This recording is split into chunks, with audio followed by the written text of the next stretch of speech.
perkenalkan nama saya Erin dengan NIM 0549280081.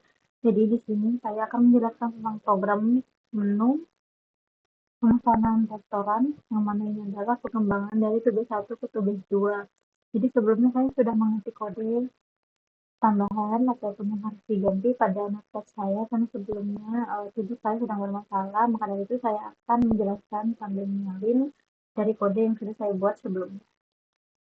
Jadi sebelumnya pada tugas 1 saya sudah membuat file menu dan juga mainnya yang mana saya jelaskan seperti ada di tugas 1. Lalu sekarang lanjut saja kita ada di file mainnya yang mana di sini kita menggunakan public class main yang pada bagian ini bisa sebagai tempat jalannya program dan metode main ini sebagai titik dari awal kita mengeksekusi kode-kode nanti.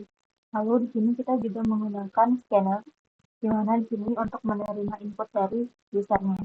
Lalu selanjutnya di sini ada data menu yang mana saya menggunakan data menu ini membuatnya dengan array yang mana ini berisi makanan dari makanan, minuman dengan harga dan juga kategori makanan dan minuman.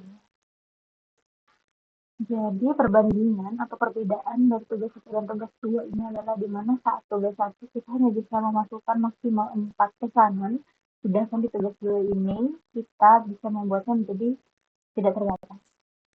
Lalu di sini saya menggunakan perulangan while sebagai menu utama, jadi program ini dapat berjalan terus sampai nanti usernya itu memilih keluar. Oke.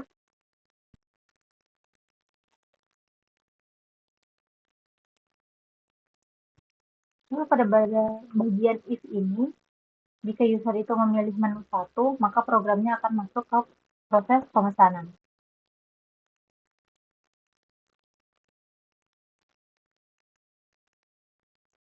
Oke, lalu selanjutnya pada bagian input pesanan yang mana sebelumnya kita menggunakan variabel biasa, saya akan menggantinya dengan array list agar dapat menyimpan pesanan tanpa batas.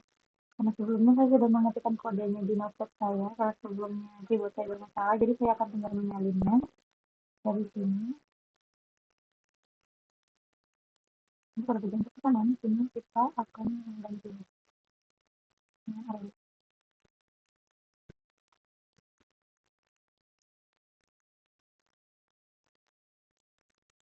Oke, maka akan kita rapikan terlebih dahulu. Bagian untuk pesanan, di sini saya juga kembali menggunakan loop yang mana agar usernya itu bisa memasukkan pesanan secara terus-menerus. Lalu pada bagian ini, itu artinya adalah user itu dapat menghentikan input dengan mengetik selesai. Lalu pada bagian ini adalah kita menyimpan datanya yang mana setiap pesanan yang disimpan ke dalam array list itu bisa lebih fleksibel untuk nantinya. Lalu, sekarang pada bagian perhitungan, yang mana sebelumnya saya sudah menghapus perhitungan manual yang saya buat sebelumnya. Di sini kita menggantinya dengan perhitungan total yang dilakukan dengan keulangan karena jumlah pesanannya yang juga tidak tetap. Dari diskon atau sebelum pajak yang lain ini bisa saya ubah dari biaya perulangan sampai dengan jam totalnya. Pada bagian cetak struk di bagian ini, saya menampilkan judul struk sebagai output ini dari pesanan yang telah diinput oleh user. Lalu pada bagian ini, saya menggunakan perulangan for lagi untuk menampilkan semua pesanan karena kan jumlah pesanan yang disimpan dalam array list sudah tidak terbatas lagi. Lalu pada bagian ini saya menggunakan atau mengambil harga dari setiap item itu berdasarkan nama pesanan menggunakan metode harga item. Lalu pada bagian ini adalah program menampilkan pesanan, nama-nama pesanan, jumlah, serta total dari setiap harga item. Lalu pada bagian yang terakhir ini dia akan menampilkan program di mana subtotal, diskon, pajak, dan juga total yang harus dibayar oleh user. Jadi kesimpulannya adalah pada tugas 2 ini kita menggunakan banyak perulangan di mana karena semua data pesanan itu bisa ditampilkan secara otomatis tanpa dibatasi jumlahnya. Sekarang saya akan coba untuk jalankan program yang sudah dibuat di terminal. Yang pertama kita akan compile dulu program-program ini. Ini kita akan mengetikkan Java main Java. Nah, selanjutnya kita jalankan dengan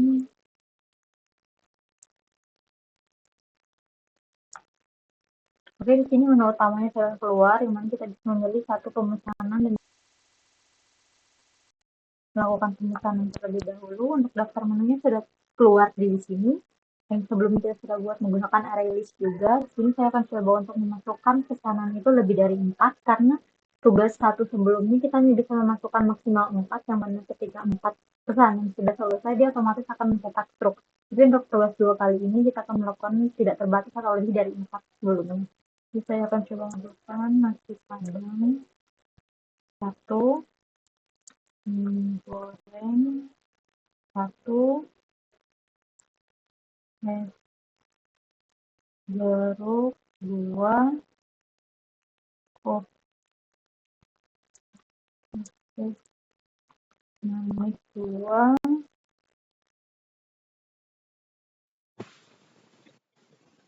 Jadi saya lanjutkan lagi, pesanannya sudah ada 4, lalu ini rendang daging 1. Oke, lalu untuk pesanan selanjutnya saya ketik selesai.